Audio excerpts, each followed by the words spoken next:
Rescue efforts continue in Venezuela. We don't further cause collapse.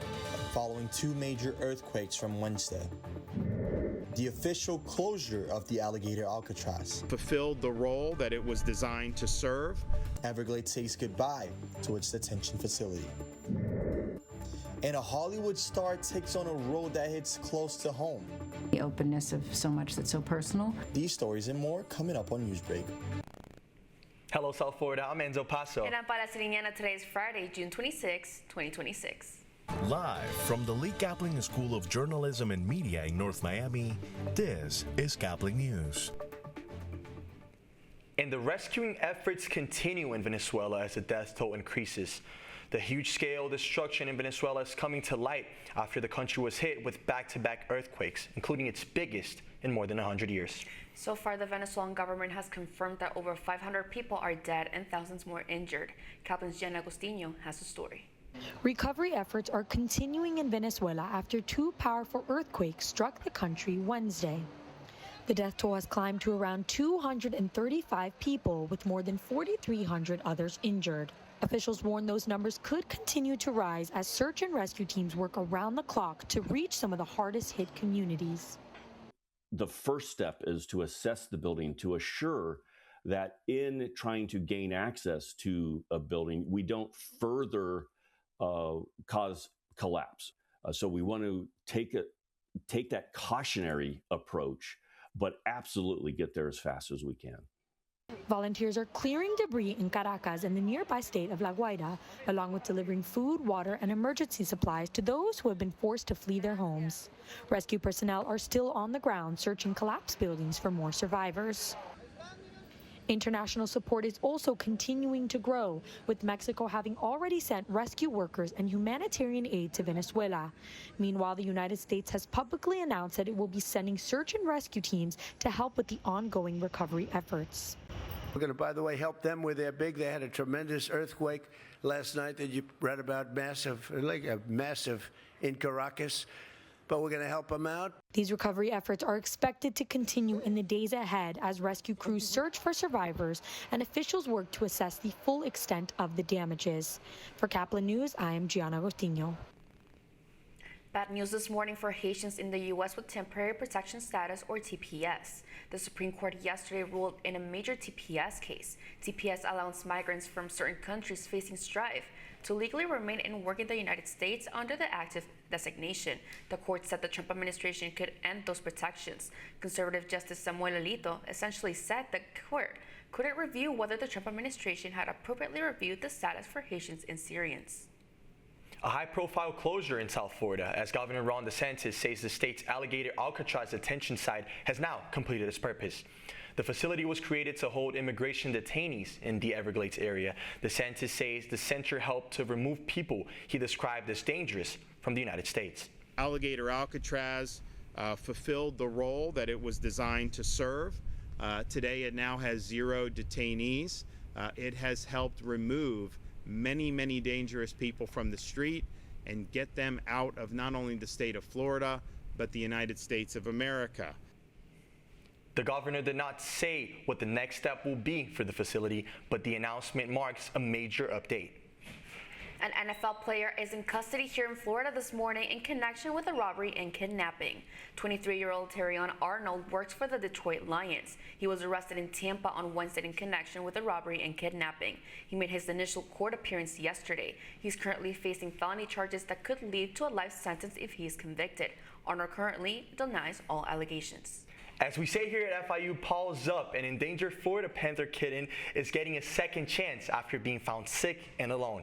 This is Peppercorn. Wildlife officials say she was rescued in March after her mother abandoned her 2 weeks earlier. At just 8 weeks old, she weighed less than 3 pounds and was taken to the Naples Zoo for care.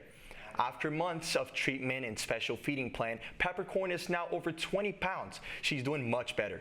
But because she missed the time to learn important survival skills, she can't be released back into the wild. Once she's ready, she'll be sent to the zoo to help teach people about Florida Panthers conservation. Hundreds of people are flocking to a downtown Atlanta Waffle House to buy the restaurant's new World Cup-inspired merchandise. The restaurant's popularity has skyrocketed due to its proximity to FIFA Fan Fest. Having a little piece of the city that you can take with you is what I really love about it, is that, like, even though I live so far from Atlanta now, having just a little Waffle House, something, I'm like, you know, I'm never really that far from home. And now, thanks to the World Cup, a new crowd is being introduced to Atlanta's favorite breakfast spot. I feel like I've been melting this week. Do you think there will be any chance of a cloudy day during this next weekend? Well, based on what I saw before I came to the studio, I really hope that we get a little bit of a break, but that's still ahead, and so is the story. The challenge was to just be open and let go. A Hollywood star is back in the spotlight with a personal role. Don't go anywhere. Newsbreak will be back in 2 minutes.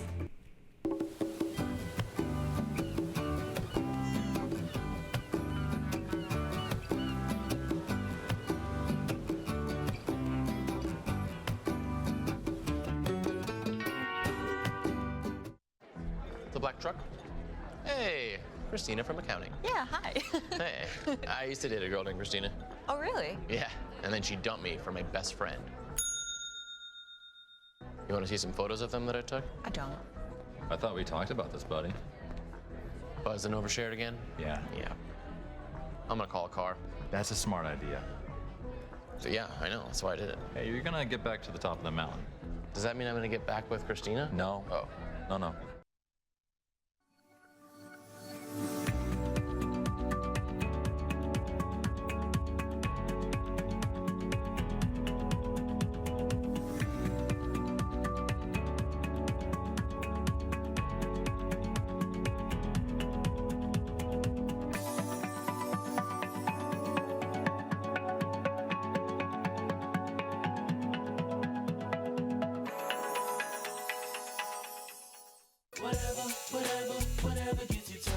There are a lot of ways to reach out to a friend about their mental health.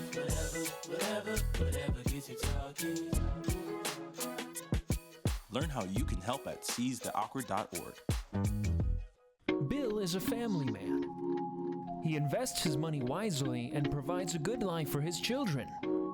Just one problem. He often opens emails from senders he doesn't know, and his computer is not password protected. One day, Bill checked his bank account and 94% of malware attacks originate from emails. Don't be like Bill. Take your cybersecurity seriously.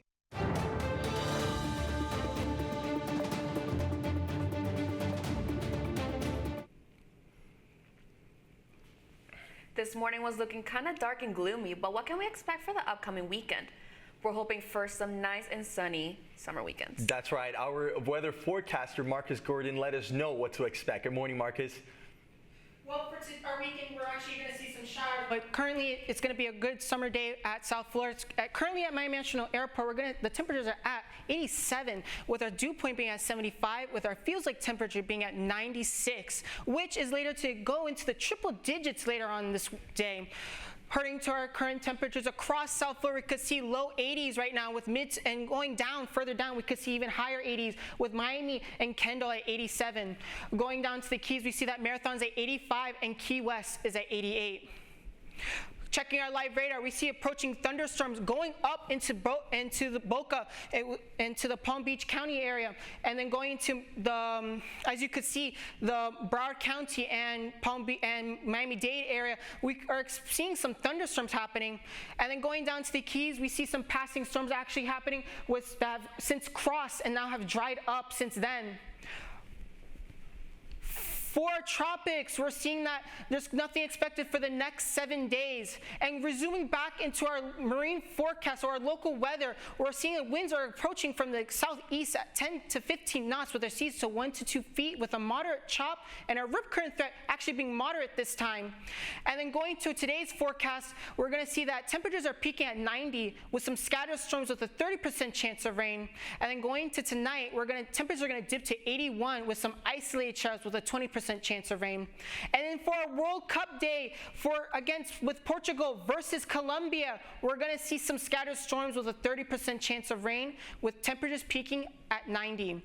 Continuing on to the rest of our 7-day forecast, we're going to see for our weekend some of those isolated showers at 20% chance of rain, which I mentioned before. And then continuing on to next week, we're starting on Tuesday, we're going to see some uptick with those rain chances, with a 40 to 50% chance of rain with some scattered storms. For our high temperatures, we're going to see consistent low 90s, and for our low temperature, we're going to see some low 80s.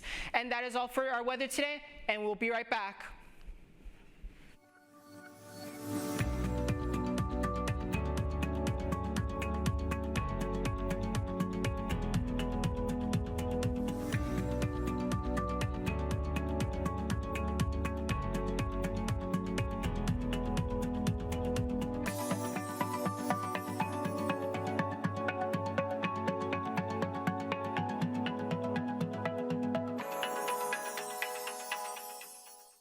See us dream. See us remember. See us protest.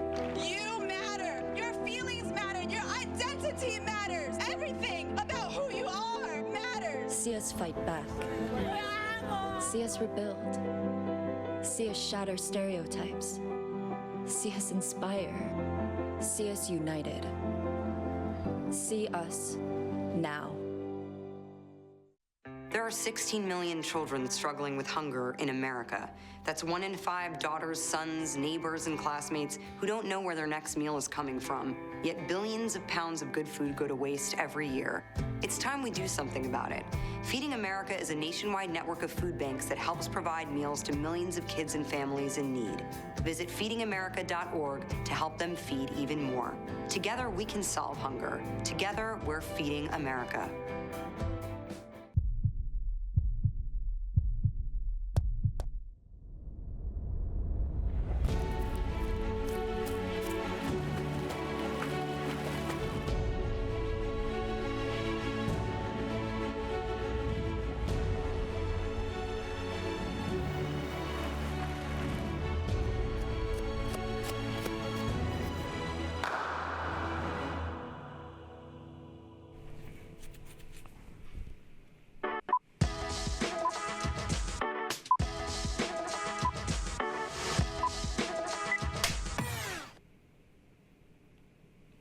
As we turn to entertainment news this morning, an Oscar-winning actress is taking on a new role that is very familiar to her personally. Actress Angelina Jolie is in a new movie called Couture, which follows a film director named Maxine Walker, navigating Paris Fashion Week after her breast cancer diagnosis. Caplin's Janisha Reimer has a story. I'm in Paris. I'm doing that fashion thing. Angelina Jolie stars as a film director who receives a breast cancer diagnosis while working on Paris Fashion Week in Couture. I've received your results. You'll have to see someone as soon as possible. But it's not serious, right? I mean, it's not a thing. It's not. The challenge was to just be open and let go into Alice's hands, because that was, sharing this intimacy with another woman and the openness of so much that's so personal. But once I did, it was a wonderful experience, and then the challenge was only the French. I think women who bear scars can be stronger when they share their wounds together, and I think it's really what we did with Angelina. What's going on? Nothing. Don't tell me nothing. I mean, you just woke up the set like that. I had an appointment I couldn't change. I think for anybody that struggled through anything, when that aspect of your life takes over your whole life and you stop feeling like you're a whole person. And I think what's beautiful about this is there's a real push to be all of us in our own way in the film and in life, to live to the last moment of your life. There's a chance I may die. Everybody's gonna die. Reporting for Caplin News, I'm Janisha Reimer. The press tour for Spider-Man Brand New Day is officially swinging into action, but these days it's not just the movie making headlines, but also the popcorn bucket.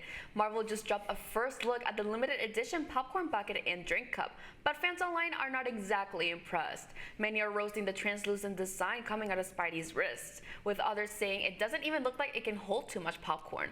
But if you want to watch Spider-Man Brand New Day anyway, it comes out July 31st. Celebrity wedding buzz was put in overdrive this week, from Dua Lipa tying the knot with actor Callum Turner in London to having everyone's dream wedding in Sicily. And now Swifties are wondering, is Taylor Swift next? Wedding rumors are swirling around Taylor Swift and Travis Kelce after an alleged wedding planning company filed a permit for a massive event near Madison Square Garden. The permit could allow street closures from July 2nd to July 4th, but with room for nearly 1,000 guests. But before Swifties start picking outfits, neither Swift nor Kelce is named on the application. And Olivia Rodrigo is bringing the girl power to the festival scene. The singer is launching her first ever music festival, Daisy Chain Fields, for this August in Irvine, California. The all-female lineup includes Chappell Roan and Stevie Nicks. Rodrigo says she's dreamed for this for years, with all proceeds supporting charities for women and girls. And the future of Hollywood may be getting a lot more high-tech. Google is reportedly investing $75 million into an AI research partnership with independent studio A24. The companies hope to develop new tools to help produce and distribute films. A24 says the goal is to use AI in ways that support filmmakers while still keeping creative control in human hands. Well, Paola, unfortunately, we didn't have time to talk about sports today, but Team USA lost to Turkey. However, they're still the first in the group headed into the knockouts. And the Marlins beat the Rangers, keeping up a good streak. But that's all the time we have for Newsbreak. I'm Enzo Paso. And I'm Paula Siriñano, and you can get more news anytime at caplinnews.fiu.edu.